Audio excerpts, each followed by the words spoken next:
Então, estamos aqui na Colaboridade, dia 21 de junho, o último dia do outono, o primeiro dia do inverno, né? Não está tão frio que tem semana passada, nem tão úmido. E o trânsito está fluindo melhor, né? Que nem disse o seu Isaías, conseguimos chegar mais fácil aqui. Algumas ausências hoje, bastante sentidas, mas ainda bem que a gente está transmitindo online, as pessoas estão conseguindo nos ver. E a ideia é essa, a gente fazer com que o Colaboridade, que o próprio nome já diz, uma colaboração em torno da idade, as pessoas vêm unir os seus propósitos. Nós, estudiosos, entusiastas do envelhecimento, geriatras e profissionais que lidam com o envelhecimento, de um lado, e do outro, pessoas que já estão lá, vivendo na prática, os 60 mais, 70 mais, 80 mais, né? Já tivemos aqui 90 mais. Então é muito legal a gente ter esse tipo de ação, de atitude. Nós entendemos que esse tipo de projeto é um projeto que vai ao encontro de benefícios múltiplos. É difícil a gente criar um indicador só. A gente tem muitas coisas muito legais que acontecem quando a gente se une assim, desse jeito. Então essa troca de experiências, esse grupo de apoio, esse viver, né? Esse conviver, né? É bem interessante a gente estar aqui hoje. Então hoje nós vamos abrir os trabalhos, né? Eu vou falar primeiro e eu vou começar contando para vocês uma parábola, né? Que a Tere passou para mim ontem e eu achei fantástico. Aprimorei um pouquinho a parte visual do conto para ela ficar um pouquinho mais, né, projetável, por assim dizer.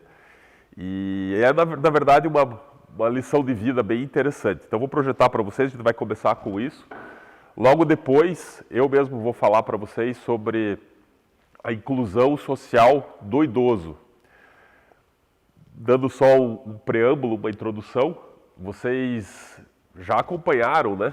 Desde o início dos anos 1900, final dos anos 1800, nós passamos por várias inclusões sociais, né? Passamos pela inclusão social da mulher, a inclusão social dos negros, a inclusão social dos LGBTQIA+. Estamos passando por inclusões sociais, mas já passou da hora da gente incluir o idoso nessa. Tá? A gente que vive, convive e trabalha com o envelhecimento, a gente vê o quanto os pacientes de maior idade, melhor idade, 60 mais, chame como quiser, sofrem o preconceito do dia a dia. Né? Então eu vou trazer um pouquinho para vocês sobre isso na segunda fala. Desculpe. Daí depois temos duas palestrantes ilustres hoje, que irão abordar alguns temas, a gente vai deixar isso para a hora correta. Eu vou anunciá-las. Então vamos começar. Vou falar para vocês o hino da pérola. Alguém conhece? Sim, não, talvez?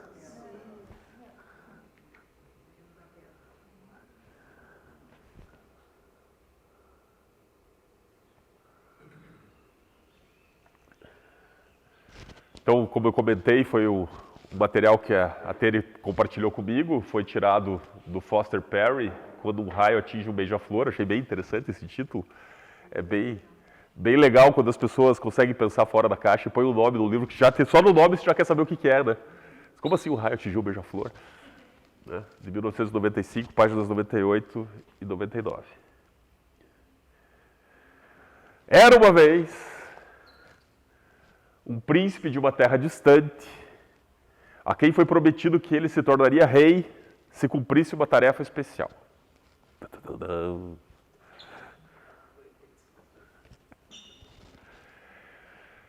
Ele tinha que viajar para longe, far, far away, da sua casa e enfrentar uma besta escura que guardava uma pérola de grande valor situada no fundo do oceano. Se ele vencesse a besta e encontrasse a pérola, trazendo-a de volta em segurança, ele seria coroado rei. Oh, que desafio, hein? Partiu o príncipe. Prendeu sua jornada, levando 40 dias e 40 noites. É interessante como todos esses contos têm 40, né? 40 é um número cabalístico. Para chegar ao seu destino. Cansado, ele entrou num bar numa cidade portuária, Isso é muito europeu, esses contos, né? Bar numa cidade portuária. Bebeu um pouco de cerveja e os pescadores locais começaram a conversar com ele e ofereceram-lhe um trabalho e um lugar para ficar.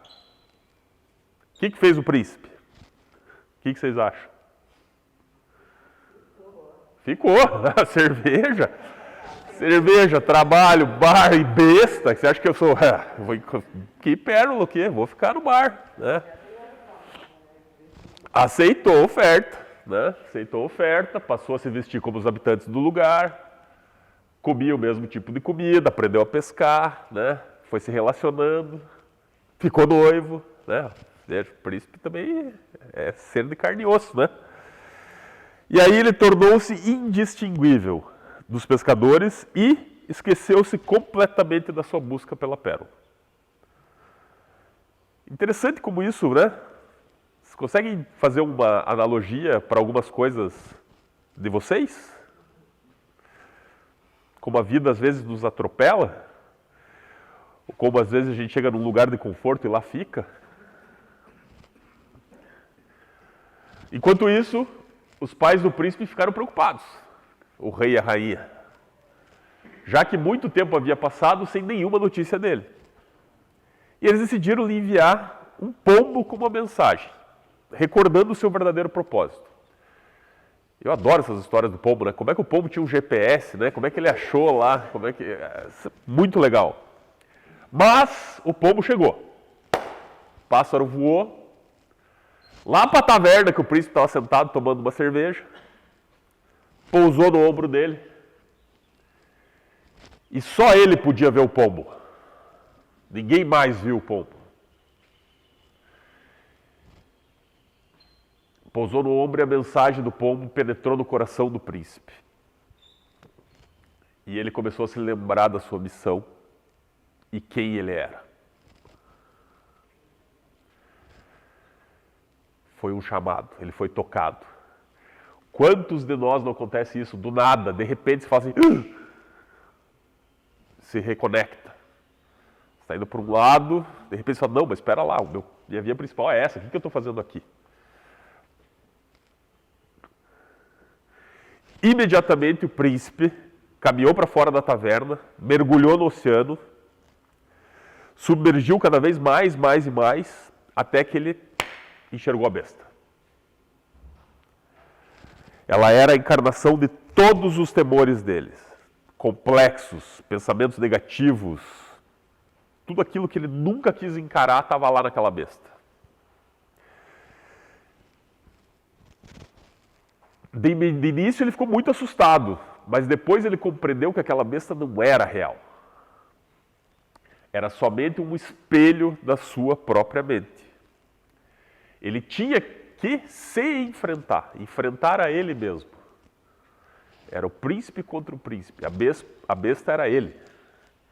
Ele precisava compreender a natureza da besta em sua própria psique, sua própria psique.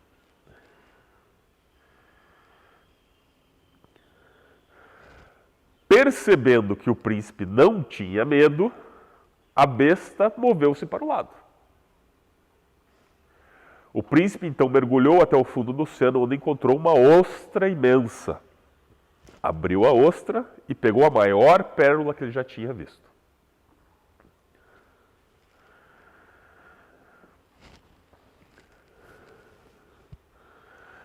Aquela pérola era a sua alma. Com ela, ele retornou em segurança a seu reino e tornou-se um rei sábio e compassivo. Fim. Que lições a gente aprende desse hino da pérola que a Tere nos passou?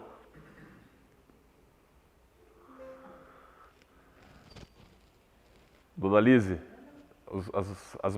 com mais experiência podem falar primeiro. Não? Cris? Não, estou falando, né? Eu estou ouvindo. Seu Isaías, o senhor que gosta de comentar.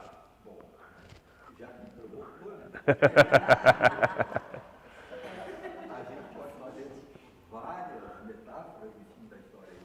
Então, uma pode ser o Espírito Santo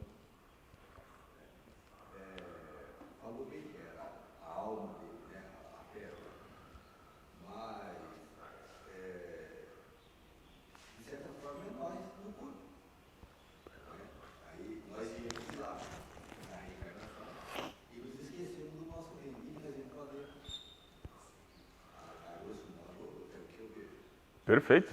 Agora, se quiser brincar, eu digo assim, olha, lá em Itapuá tem um restaurante Pérola, tem um baita Pérola. Não é a alma do cara. E tem aquela música do santo que fala assim, a tábua espalha no mar e o ouro afundando a pérola. Lá está falando a pérola. E a pérola nasce no lodo, né? A ostra nasce no lodo, mas nasce uma pérola fina. É mais ou menos assim. Então o lodo é nós mesmos, né? E a nossa alma é a pérola fina. Perfeito. Está na música também. Devia ter deixado o seu Isaías falar por último, né? Porque ele fala, né? Agora todo mundo não tem mais o que falar. Hã? Alguém quer fazer mais algum comentário? Não é à toa que ele fala por último, onde ele trabalha, onde eu o conheço. O confronto com os seus próprios medos e os seus próprios, acho que é a grande questão. Eu acho que dá para a gente pegar isso e fazer uma análise de que a nossa vida é assim, né? Eu acho que finalmente quando a gente consegue encarar aquilo que nos prende, que nos impede de ir à frente, nos impede de enfrentarmos o que tem para frente, porque muitos de nós acabam amarrados por alguma coisa. Alguma limitação física, psicológica, social. E quando eu lido com idosos, eu vejo muito da limitação social.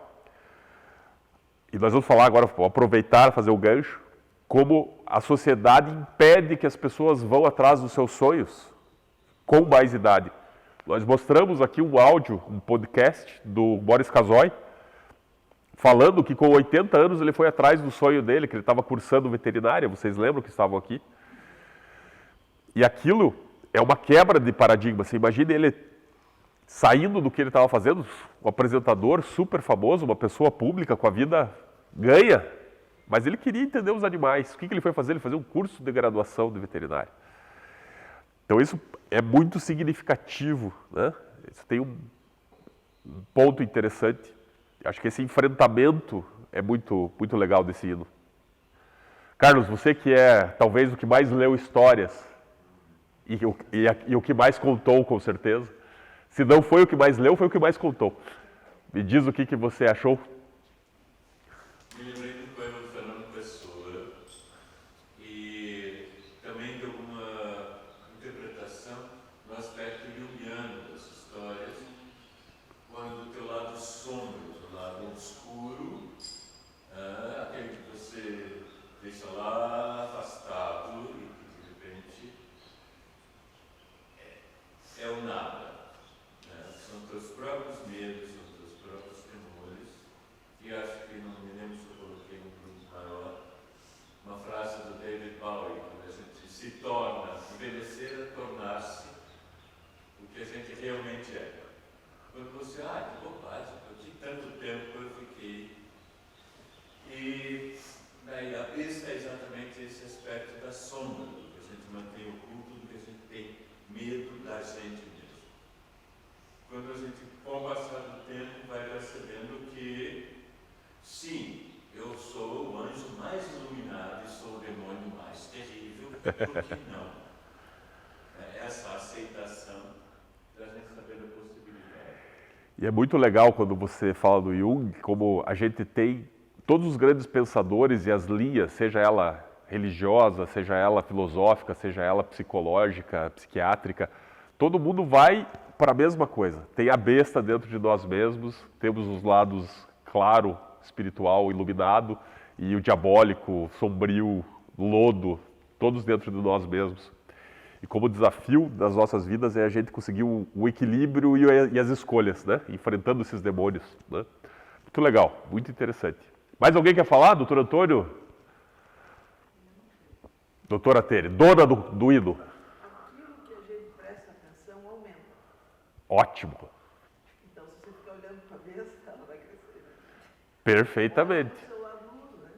Pede ajuda. Excelente comentário. Prestar atenção vai aumentar. Não ficar o dia inteiro pensando, né? Aquilo que você pensou vai atrair. Muito Ainda mais do que certo. mais do que certo. Mas se você não confronta a besta que há em você, Sim. você não tem como superar e vencer a própria besta. Mas confrontá-la não significa dar de comer para ela. E é preciso alimentar. É isso. Você vai ter que se deparar com ela. É. Vai tirar um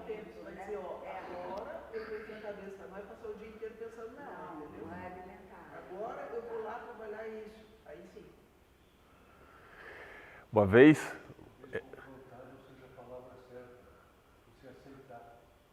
Mas você vai ter que se deparar com o seu lado sombra uma vez, né? Isso a vida faz. Vai te colocar para você se deparar com ele em determinado momento. E vem exatamente, vem quando a gente menos espera, de uma forma que a gente não fica surpreso. Né? Que a gente não quer ver, né? No próprio hino, ele observa e vai de encontro a ela e percebe que era ele mesmo. E ela se afasta. À medida que você põe luz na sombra, ela se desfaz. Exatamente. muito bem, muito bem. Vamos lá? Muito bom, obrigado, Tere, pela sessão do conto, acho que foi bem legal. Então, a minha segunda fala do dia, vou falar para vocês sobre o que eu comentei da inclusão social, que chegou a hora do idoso, né? Então, eu falei há pouco para vocês que a gente já passou por várias revoluções sociais, né? A gente já passou pelo que a gente chamava anteriormente de minoria, essa sociedade machista, patriarcal, né? Colocando as pessoas como se elas fossem diferentes umas das outras, e isso é obviamente uma grande falácia. Todos somos iguais, independente de tudo, inclusive da idade. Então eu vou falar isso para vocês aqui, que vou repetir um pouco dos slides que eu já falei algumas vezes, mas são conceitos muito interessantes que eu acho que precisam ser enraizados na nossa cabeça para que a gente possa entender algumas coisas. Eu já falei isso aqui para vocês antes, né? Esse é o gráfico que eu considero super interessante, que é a expectativa de vida desde o ano zero lá, né? Até a data atual. Você veja que nós passamos 18 séculos praticamente com a mesma expectativa de idade, em torno de 25, no máximo 28 anos. Era por isso que as meninas casavam e tinham filhos muito perto da primeira menstruação, já começou a ser a idade, né? Tudo mudou em relação a isso. E essa expectativa de vida, com a Revolução Industrial, com a Revolução Médica, né? A gente tem antibióticos, a gente tem vacinas, a gente tem saneamento, a gente tem procura por ajuda, né? A gente tem uma medicina do trauma avançada. Então, as pessoas estão vivendo mais. Mas não significa que elas estão vivendo melhor, né? Essa também é uma grande questão. A gente aumentou a nossa expectativa de vida. As pessoas estão vivendo aí em torno de 75, 77 anos aqui no Brasil, lá no Japão 85, 88. Mas o final da vida das pessoas muitas vezes vem com anos com debilidade, anos com algum tipo de perda de funcionalidade, que é onde a geriatria mais atua, né? Onde a gente quer que esses anos tenham qualidade até o fim da vida, que a gente tenha uma possibilidade enorme de viver bem com o que os autores mais famosos da geriatria, Fries, da década de 80, falavam que era a compressão da morbidade. Eu vou jogar as minhas doenças lá para o final da minha vida. Vou morrer com 100 anos, com 99 anos, 11 meses, 29 dias, 23 horas, 59 minutos, 59 segundos, eu vou adoecer e vou morrer. Sonho, né? Mas, infelizmente, as coisas não são assim. Mas a gente está passando cada vez mais por isso e a gente está vivendo a Revolução Cinza, né? O que é a Revolução Cinza, né? A gente olha na rua e cada vez mais cabelos grisalhos, né? Eu tenho que pintar os meus para não sair da moda, né? Eu não tenho cabelo dessa cor, que eu pinto eles, na verdade, né? É para ficar, né? Já que eles vão participar da Revolução, né? E não é à toa, vou contar uma coisa para vocês, não é à toa. Não sei se alguém aqui fez isso comigo, acho que a Dona Lise fez isso comigo. Quando ela me conheceu, eu falei, nossa, eu estava imaginando um velhinho. Que a senhora é minha paciente preferida aqui da plateia.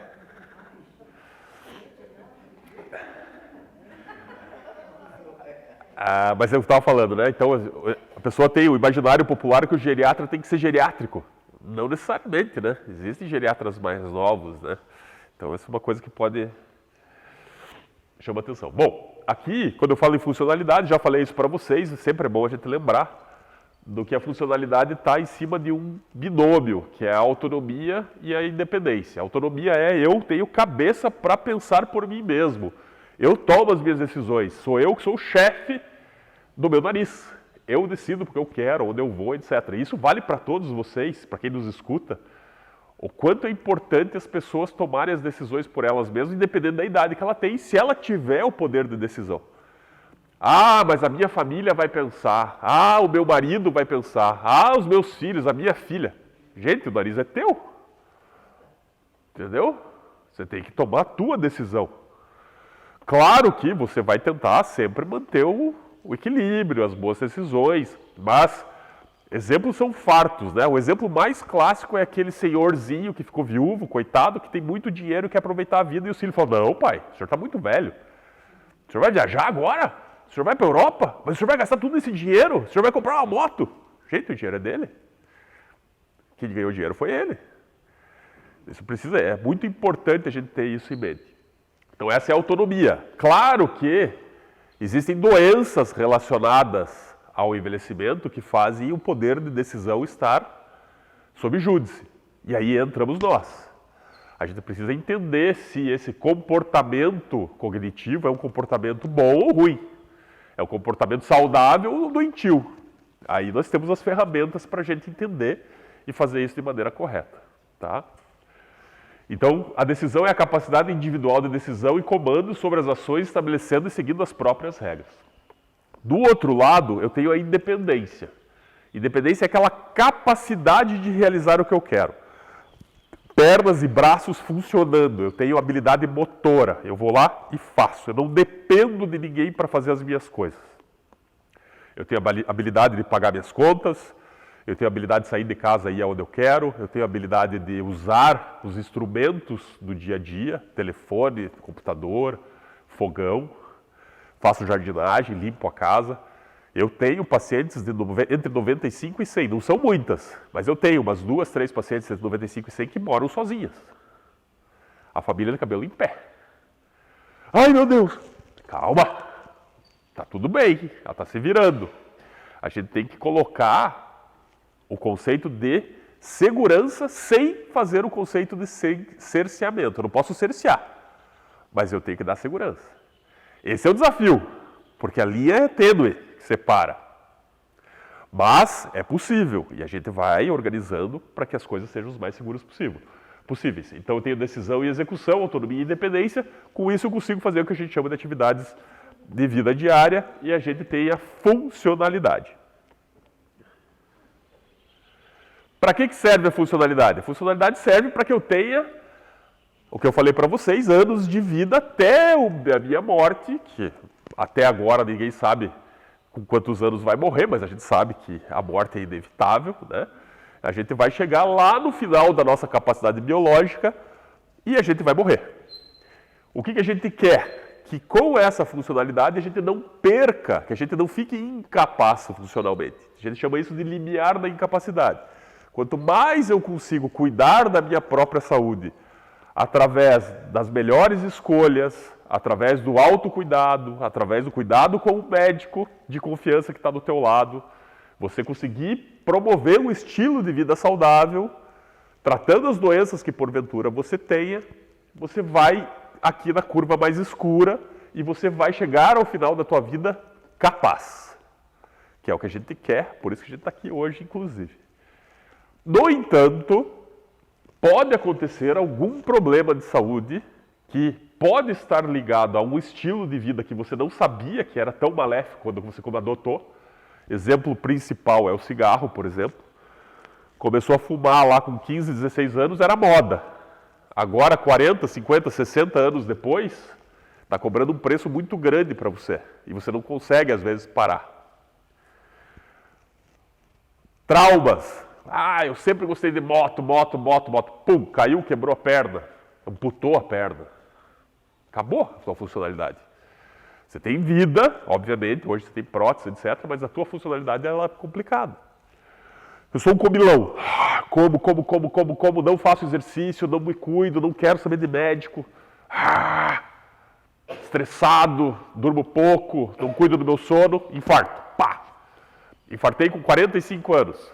Meu coração já não bate mais com a força que ele deve. Eu casei com a farmácia, tenho que tomar um monte de remédio. Meu coração não permite que eu jogue bola com os meus filhos, não vou conseguir ver meus netos porque o meu coração está mais fraco. Então, Essas escolhas são importantes para que a gente consiga chegar até o fim da nossa vida melhor.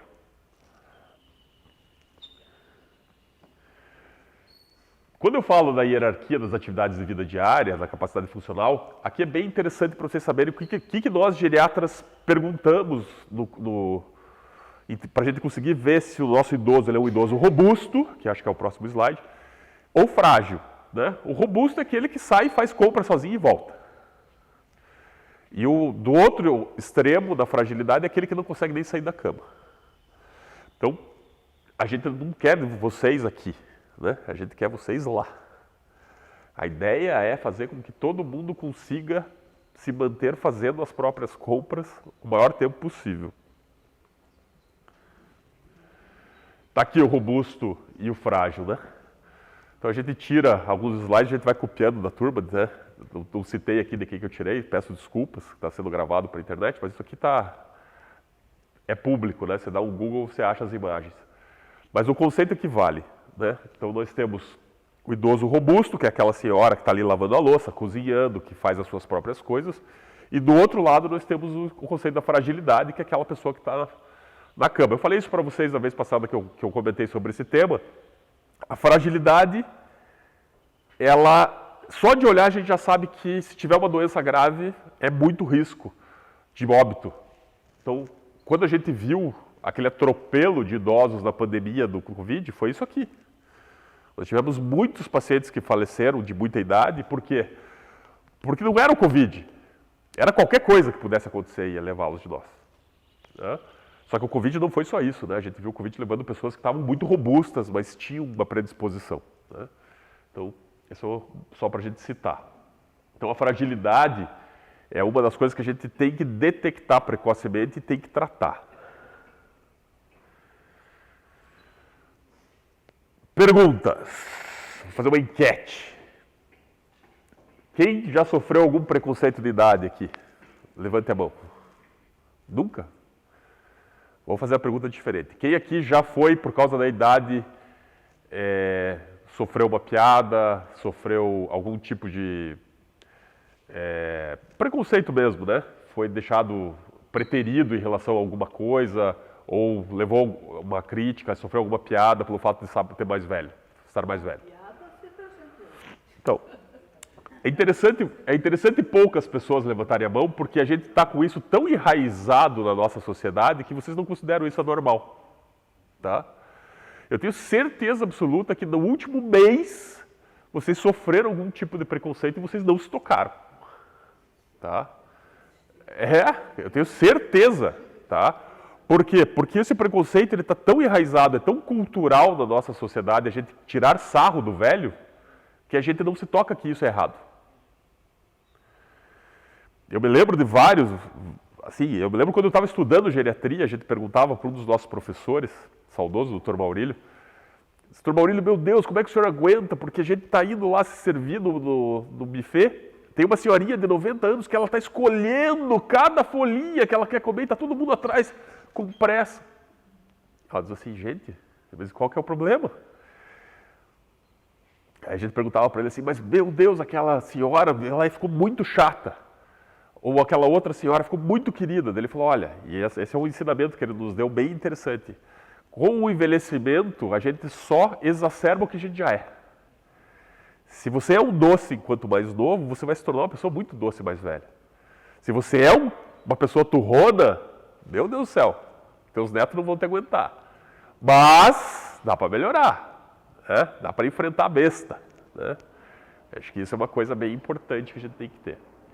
Bom, eu vou citar alguns exemplos para vocês do que eu vi quando eu fiz essa aula. Então veja só. Hipoteticamente, PL, uma mulher de 65 anos, uma alta executiva de empresas regionais, uma carreira bem sólida, bem estabelecida. A empresa que ela trabalhava era uma empresa mais familiar, foi adquirida por um complexo nacional. Veio uma multinacional e comprou a empresa dela. E ela continuou lá, ela trabalhava bem, mas, por regra dessa empresa multinacional, ela tinha que sair da zona de conforto, ela tinha que fazer um MBA. Ela tinha que estudar, coisa que fazia anos que ela não fazia. 65 anos. E agora? Quem acha que ela deve fazer? Quem acha que ela não deve fazer? É bom que vocês estão na plateia, né? Se já tivesse um que tivesse levantado a mão, eu ia falar, ué. Tem que fazer. Tem que fazer. Sabe o que aconteceu com essa história? Uma história real. Os filhos falaram para ela assim, mãe, MBA? Pegar um avião e ir para São Paulo de 2 em 2 semanas para estudar? A mãe já está com a vida mansa, para com isso. E ela se sentiu extremamente machucada com essa opinião. Porque os filhos não pensaram, e essa talvez seja o maior ensinamento da minha fala de hoje, o que ela quer. O que ela quer para ela? Ela acha isso interessante ou ela não acha isso interessante? Ela tem que ser perguntada sobre o que ela quer. E as pessoas esquecem disso. E isso é autonomia, respeito à autonomia. Então, vamos parar com aquela história de que os 60 a mais é assim sempre, né? Quantos 60 a mais estão aqui na plateia, estão me ouvindo, que não se identificam de maneira alguma com isso aqui? 60 a mais hoje, 70 a mais hoje, às vezes muitos dos 80 a mais hoje estão ótimos. Podem fazer tudo. E mais um pouco do que qualquer outra pessoa poderia fazer. Então vamos colocar isso na cabeça. Pode. Eu escutei uma vez, lá no Rio, uma pessoa, um médico. Ele me disse assim, olha, não se iluda. A família, na verdade, gosta do idoso sem opinião. Sobretudo idosa, sentadinha na cadeira de balanço, fazendo crochê, calada. Veja. Eu não sei se era um geriatra ou não, provavelmente não era. Era outra especialidade, porque o geriatra jamais falaria isso. Embora ele está certo. Agora, não é porque a família gosta que o idoso tem que fazer. Isso é uma coisa importante. Calma, vamos chegar no meio termo. Caso 2. EDS, 73 anos, viúva, 3 filhas mulheres. Queixa principal, tremores, mal-estar, sensação de desmaio. Não tinha outros comemorativos. Comemorativos é assim, não tem outros achados, a gente fala da medicina. Não tinha nada que nos chamasse atenção. Nem na anamnese tradicional, nem no exame físico. Tremor, mal-estar, sensação de desmaio. Na medicina isso é... Para os médicos aqui presentes, isso aqui é um desafio, porque pode ser tudo, pode não ser nada. Né? Aí você fala assim, meu Deus do céu, e aí? Por onde que eu vou? Peço um monte de exame? Qual é o diagnóstico? Por isso a importância da gente conversar com os pacientes. A medicina hoje, atual, ela está muito acelerada. Quando o trem passa muito rápido, a gente não consegue olhar dentro do vagão. Então tem que puxar o freio, você tem que ir com calma. Por isso que eu sempre falo que as consultas com os médicos que têm um poder de escuta ampla, que nem a geriatria, não pode ter pressa. Infelizmente, com a mercantilização da medicina, hoje você tem muitas pessoas usando operadoras de saúde, e as operadoras de saúde elas deixam o tempo de consulta muito baixo. Em 15, 20 minutos você tem que resolver e o trem passa voando. Então, eu gosto de fazer uma medicina mais pé no chão, mais devagar. E esse tipo de informação você só consegue arrancar depois que você consegue escutar o paciente. Então vamos lá. Primeira coisa, com quem que você mora? Quem são? 3 filhas? 3 filhas. Como é que está funcionando isso? E aí começa. Eu tenho um cartão conjunto com a minha filha mais nova, eu não sei mais quanto que é o meu dinheiro e o dinheiro dela. Eu não estou conseguindo pagar minhas contas, está chegando no meu nome empréstimos que não fui eu que fiz. E aí você começa a entender por que ela está tremendo, por que ela está desmaiando. E não é a tireoide, não precisa fazer ressonância, não precisa gastar um rio de dinheiro. Se pagasse melhor para o médico, economizava dinheiro, né? Então tem essa...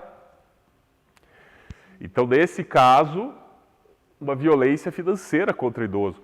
Existem vários tipos de violência, tá?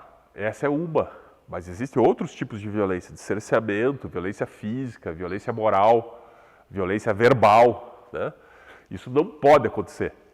Semana passada a gente estava aqui com o pessoal da Comissão de Direitos do Idoso, da Pessoa Idosa, da OAB, buscar recurso, né? Então, quem nos escuta ou quem está aqui na plateia que acha que possa estar sofrendo algum tipo de violência, seja ela financeira ou não, procurar ajuda. Tem hoje como ajudar. A gente tem hoje a justiça para esse tipo de coisa. E isso, dentro daquilo que eu estava falando desde o começo, isso é uma inclusão social.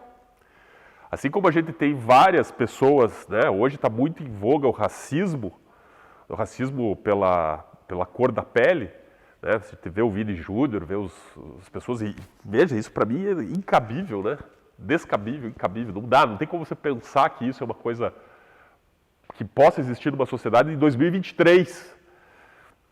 Assim como isso aqui também é, né? Só que isso aqui ninguém faz jogo da CBF com todo mundo de bengala, né? Vestido de preto fizeram, mas a gente tem que começar a pensar nisso aqui também.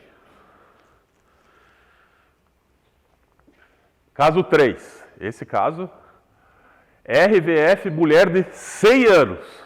100 anos. Fui chamado para vê-la em casa, estava lá ela na cama, sonolenta, dor generalizada, não deixava eu mexer com ela, não deixava as cuidadoras mexerem com ela. Sarcopenia, já falei muitas vezes desse termo aqui, sarco, músculo, penia, perda, não tinha musculatura nenhuma. Com o que a gente chama de delírio hipoativo. Ela não estava na casinha dela, ela estava com estado confusional. Hipoativo é quando está fora, está lá. O cérebro é inteligente quando a gente é muito mais velho. Quem aqui, todos aqui são mais velhos. Vocês lembram quando a gente tinha o Windows, aqueles primeiros computadores que você tinha um ponto de backup, que você voltava lá para trás? Eu quero um ponto de backup lá atrás. Lembram disso? O delírio é mais ou menos isso. Ele volta para um ponto que você está confortável. Então você vai voltar lá onde você estava, principalmente os pacientes mais velhos da cidade que vocês nasceram, com ponto é ótimo, estação de trem, criança, vendo os irmãos mais novos. Isso é delírio, tá? Esse delírio não significa que ficou com Alzheimer agudo. Não. É o cérebro que voltou para aquele ponto de backup, que está um ponto confortável, e está externando com uma dificuldade muito grande de foco de atenção. Bom, a filha me chamou porque é o seguinte: doutor, eu já chamei 3 médicos aqui, os 3 disseram que ela está morrendo, que é para deixar assim mesmo. E a filha virou para mim e disse: doutor, eu não concordo. Eu acho que tem que fazer de tudo. Aí eu falei: nossa, vamos lá. 100 anos, não conheço ela previamente, estou vendo uma foto dela aqui, não estou vendo o filme. Como posso fazer com que essa mulher tenha, e uma das coisas que eu sempre falo, o melhor diagnóstico? Sem diagnóstico eu não tenho prognóstico. Sem diagnóstico eu não tenho como dizer se ela vai morrer ou não. Concorda comigo? Isso vale para qualquer idade, inclusive para 100 anos. O que existe aqui é um preconceito com a idade gigantesco. Pelo fato dela ter 100 anos, e isso aqui eu vi a minha faculdade e a minha vida médica inteira. Tem 100 anos, já viveu bastante, né? Já podemos deixar ir embora. Não! Eu não sei quantos anos eu vou viver. Mas se eu viver 100 anos e eu estiver bem, eu não quero que ninguém pense assim de mim. Se eu tiver 90, se eu tiver 85, 75, 70, 65, a idade que eu tiver, eu quero estar bem. Eu quero ter a melhor medicina, o melhor prognóstico para aquilo que está acontecendo ali. E essa mulher, ela precisava, sobretudo, de diagnóstico. Nós não sabíamos o que estava acontecendo. Então, eu refiz toda a história familiar dela, toda a história física, a história pessoal dela, médica. Peguei os exames, examinei, vi, e não tinha, a princípio, nenhuma doença grave, aguda, que pudesse levá-la de nós ali naquele momento. A suspeita é que talvez ela tivesse uma anemia por um sangramento gastrointestinal, talvez até um tumor no estômago, não sabíamos, é tudo no achismo, porque ninguém vai submeter uma senhora frágil daquele jeito a uma endoscopia, mas é tratável, posso fazer ferro, posso alimentá-la, posso diminuir as queixas gástricas dela, e foi o que eu fiz. Para isso, a gente determina qual é o tipo de cuidado paliativo que ela tem. Em vez de eu dizer, cuidados paliativos, não faço nada, eu digo, cuidados paliativos, mas eu vou tratar o que é tratável. E foi o que nós fizemos. E essa mulher está viva até hoje. Isso faz 1 ano e meio já. Entendeu? Ela está viva, está conversando. Então, assim, a gente postergou o fim que era, um fim que alguns colegas médicos achavam que era, daqui a acontecer, e não era. Então, a geriatria também tem esse poder de intervir no limite biológico, na hora certa, né? Então, o pessoal brinca, eu já falei isso várias vezes, que os meus colegas médicos falam que eu sou o responsável pelo despacho, né? Eu sou o pessoal da alfândega de saída. Só sai se eu carimbo, senão não vai, né? Então, aqui não era a hora ainda.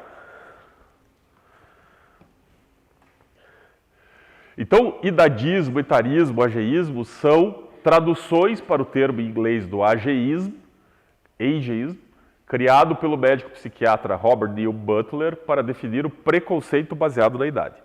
Ou seja, trata-se da discriminação etária contra pessoas ou grupos.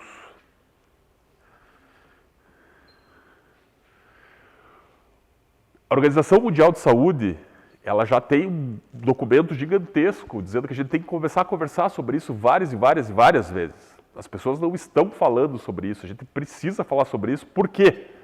Sobretudo porque todos nós aqui temos interesse pessoal nisso. Se eu com 46 ainda não estou tendo, daqui a 15 anos, 20 anos eu vou ter.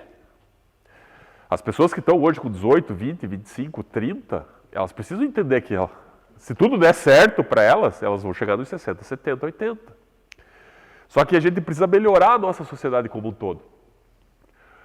Porque tem impacto sobre a saúde física, reduz tempo de vida, tem mais doença física, tem comportamentos de risco para a saúde, as pessoas, eu já vou morrer mesmo, vou fazer isso. Tem doença sexualmente transmissível, também dentro disso que eu acabei de falar, uso inadequado de medicamentos, tem uma série de coisas que a gente vê que são muito relacionadas com o próprio idadismo. Sem contar a deterioração cognitiva e os transtornos mentais causados pela saúde mental, pela falta do viver pleno. E o bem-estar social geral, isolamento social e solidão, sexualidade restringida. Nós podemos depois, no futuro, falar sobre sexualidade do idoso, que eu acho bem legal. Temor da criminalidade, violência e abuso. Então as pessoas às vezes se fecham, se recluem. Nós tivemos isso muito com a pandemia. Um dos projetos, um dos pilares do Colaboridade é justamente a reinserção social de pessoas que ficaram presas pela pandemia. Então as pessoas que estão nos escutando online, venham para cá. Né? A gente tem espaço físico aqui ainda para receber. A plateia está cada vez mais cheia, mas a gente tem lugar para ficar. Essa interação, essa reinserção social, ela é fundamental. Fundamental. Somos seres sociáveis, né? Temos que viver em sociedade. Eu vejo, e cada vez mais dentro do meu consultório, as queixas que as pessoas têm em relação a não conseguir se reconectar. O meu círculo de amigos morreu. Eu não tenho mais. O meu círculo de amigos não sai mais de casa. Vamos refazer círculos de amizade. Então, sem contar as repercussões econômicas, pobreza e insegurança econômica e carga econômica para a sociedade de ter isso. Então é importante a gente discutir e falar sobre isso. Aquilo que eu vi com vocês aqui, quando eu perguntei, os americanos já mensuraram, né? Então, quem já experimentou, teve experiência com o preconceito da idade todo dia, no dia a dia, né? Entre pessoas de 50 a 80 anos.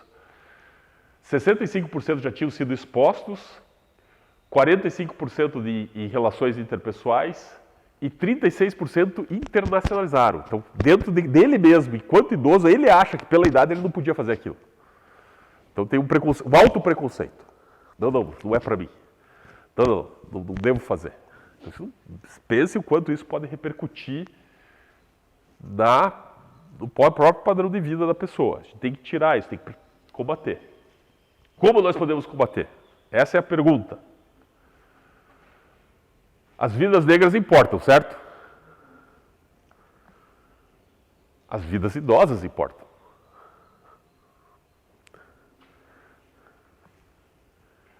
Igualdade racial é para valer. Corretíssimo, não tenha dúvida. Mas a igualdade etária também é para valer.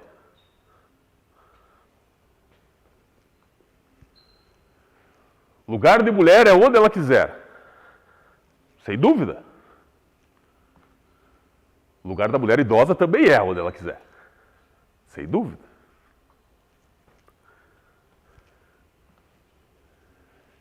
Igualdade de gênero. Igualdade etária. Então isso tudo, visualmente, tem mais impacto. Então a gente tem que pegar isso aqui e tem que repercutir. Tem que fazer isso aqui. Amor não tem gênero. Amor não tem idade. Óbvio.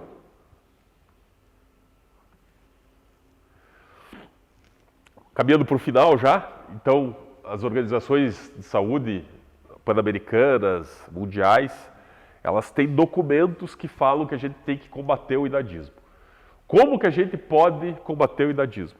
Então, uma das coisas que eles falam é falar em público, difundir a informação. Essa palestra que eu estou fazendo hoje aqui, ela vem ao encontro disso aqui. Elaborar e implementar programas educacionais e atividades intergeracionais com base científica que combatam o idadismo contra as diferentes faixas etárias. Trabalhar com os governos e com a sociedade civil para identificar as características essenciais das 3 intervenções com base científica que funcionam para abordar o idadismo. Quais são as 3? Fazer mudanças nas políticas e das leis, intervir por meio de atividades educacionais e promover o contato intergeracional.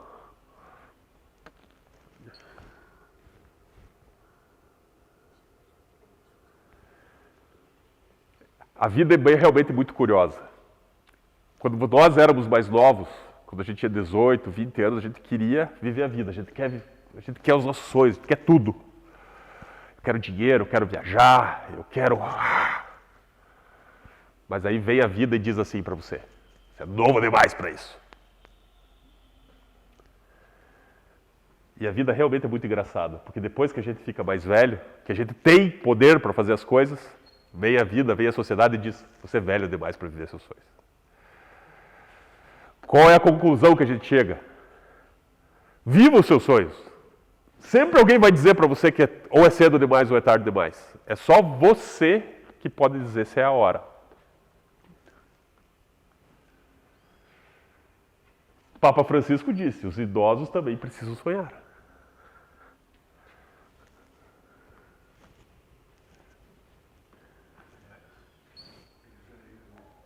Já é idoso. Oi.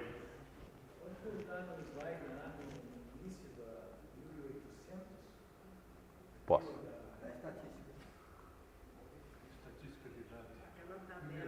Essa aqui? Pois não.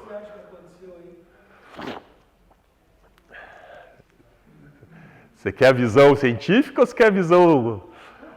Aqui coincide com a Revolução Industrial, né? 1870, mais ou menos, 60, 70. Aqui a gente começou a ter energia, a gente começou a ter descobertas científicas, a gente começou a ter maior urbanização, a gente começou a ter mais cuidado médico, a gente começou a aumentar o limite biológico. Na minha opinião, a humanidade começou a pensar. Pode ser. Mas aqui estamos apagando todo o renascentismo, estamos apagando todo mundo que pensou para antes, mas eu concordo. Pensar em um objetivo maior. E qual era o objetivo? Era você viver melhor. Batatinha, por exemplo, não existia na Europa. Eles começaram a se alimentar mais. Claro, é a revolução, né? Quando a gente diz revolução industrial, a gente pensa só em indústria, mas a gente pensa na revolução social mesmo que isso trouxe. Que é você pensar e alimentar mais. Você, não tenha dúvida que o saneamento básico, que demorou um pouco, né? Mas você ter um cuidado melhor com o saneamento, que são as doenças infecto-contagiosas que a gente reduziu. Você ter um poder alimentar nutricional melhor. E você ter um autocuidado melhor com o avanço da própria medicina, cuidando das doenças, porque é aquela transição epidemiológica. Isso que nós estamos falando aqui é transição demográfica. Ficamos mais velhos. Mas por causa do quê? Por causa da transição epidemiológica. Nós não temos mais as mortes tão frequentes por doença infecto-contagiosa. A gente conseguiu trabalhar isso. Agora a gente tem o quê? A gente tem morte por doença crônica, não transmissível, que são as doenças cardiovasculares e os cânceres, né? Então você vai conseguindo trabalhar isso. Claro que de vez em quando aparece um carrapato, né? E mata pessoas que a gente não quer. Mas o que a gente conseguiu em termos populacionais foi fazer isso aqui. Mas eu concordo, foi uma coisa maior, né? A gente começou a pensar mesmo, pensar coletivamente. Certo, pessoal? Alguém quer fazer algum comentário dessa minha palestra?